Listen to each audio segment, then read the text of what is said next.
Hello, and welcome to the Uncommon Commander. My name is Ryan, and I'll be your host.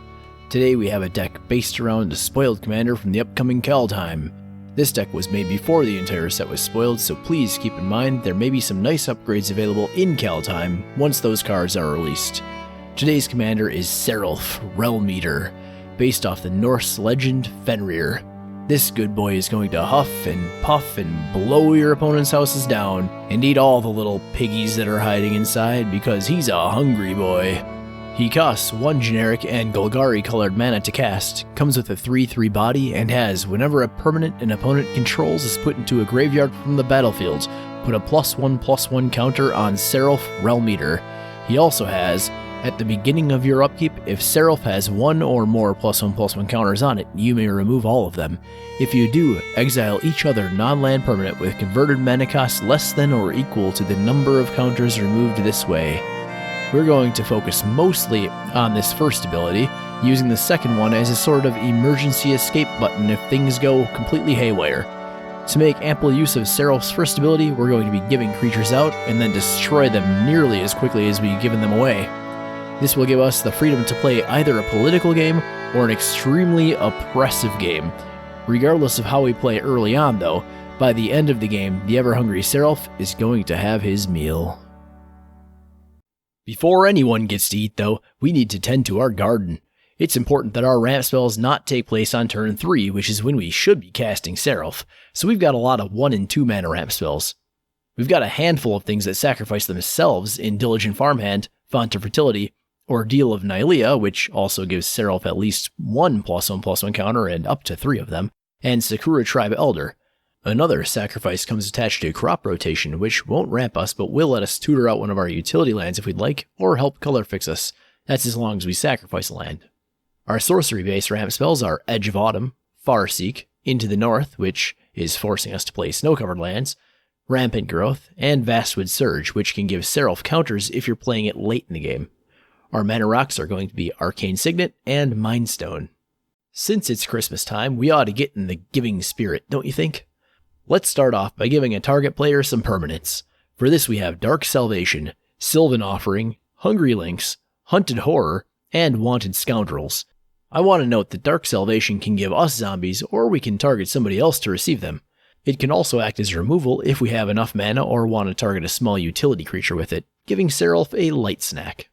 Cards that will give everyone, or nearly everyone, more permanents are Pyxis of Pandemonium, Grismold the Dreadsower, Acroan Horse, Tombstone Stairwell, Infernal Genesis, and Plague of Vermin.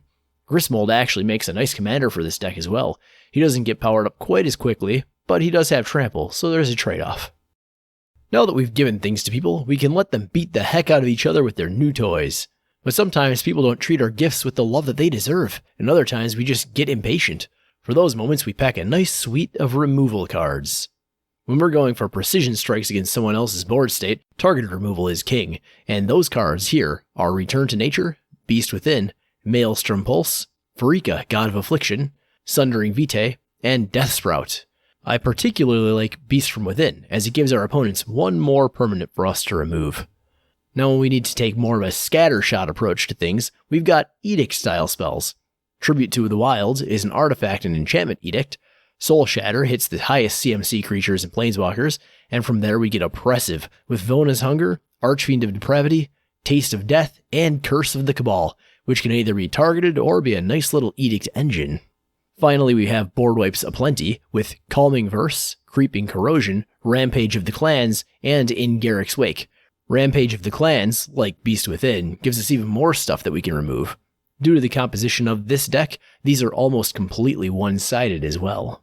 So that's 16 removal cards for those counting, and we still have a few other removal cards sprinkled in elsewhere. I actually wanted to add in even more, but I had to cut cards from somewhere, you know?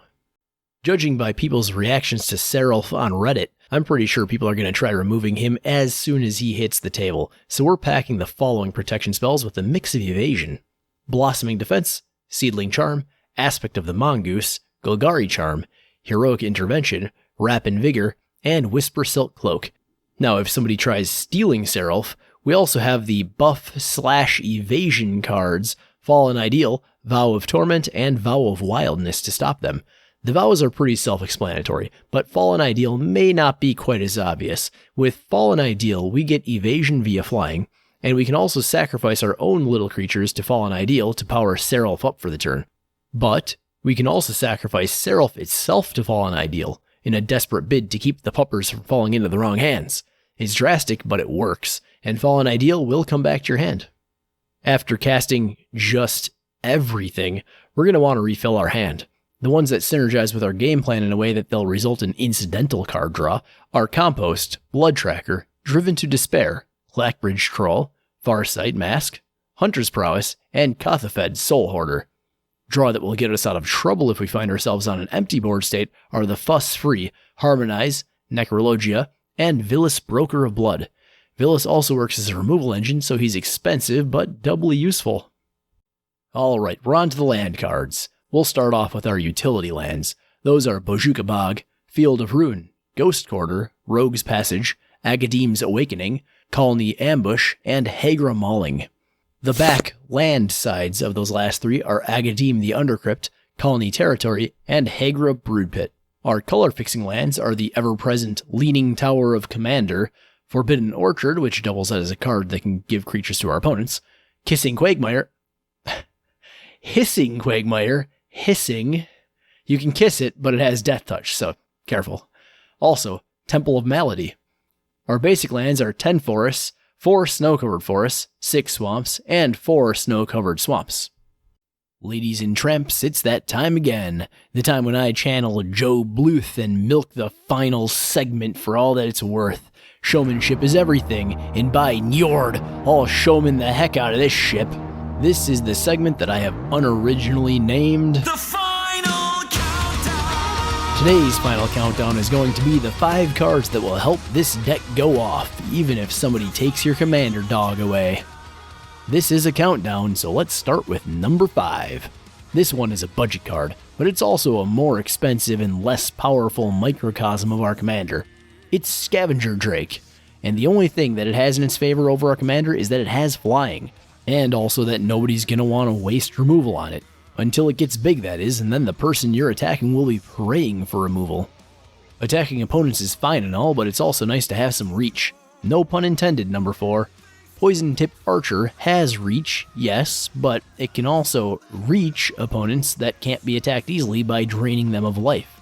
It also hits all of your opponents at once, so a board wipe like In Garrick's Wake becomes a huge damage spell. Speaking of draining people of life, there may be no better effect in MTG at doing that than on our number 3 card, Sir Conrad the Grim. Whenever a creature dies, is milled, is exiled from your graveyard, or is reanimated or recurred from your graveyard, Sir Conrad is here to damage some fools. This card also pairs well with both Red Wine and with Fallen Ideal into Agadeem's Awakening. At number 2, we've got a card that is both a grower and a shower. It's Sengir the Dark Baron. He costs twice as much as Sarulf to cast, but starts out bigger and grows at twice the pace. A simple Taste of Death is going to give him 24 +1/+1 counters. It doesn't take much to get him into 1 or 2 shot territory. At number 1, we're switching it up entirely. No longer are we concerned with life totals or big creatures. Maybe we're getting greedy, but all we really care about is treasure. Shiny, solid, sparkling treasure. Revel in Riches is 1 or 2 Edict-style spells away from winning you the game. I mean, as long as nobody removes it before it's your upkeep. But who would go and do something as cruel as playing removal? Well, I hope you've enjoyed this deck tech, my fellow MTG superstars. If you did indeed enjoy this episode, please hit the like button, and don't forget to subscribe to the channel if you haven't already, as I've got new videos planned for the future and I'd love for you to see them. As always, please leave a comment letting me know which cards you would have put in, or maybe there's a different way you would have built Sarulf. Let me know that too. I'd also love to hear what other commanders you want to see deck techs of, and I'll do my best to make that happen. Now, I still haven't actually gotten my car fixed, so I'm going to call the vet and see what they can do about it. Later, friends.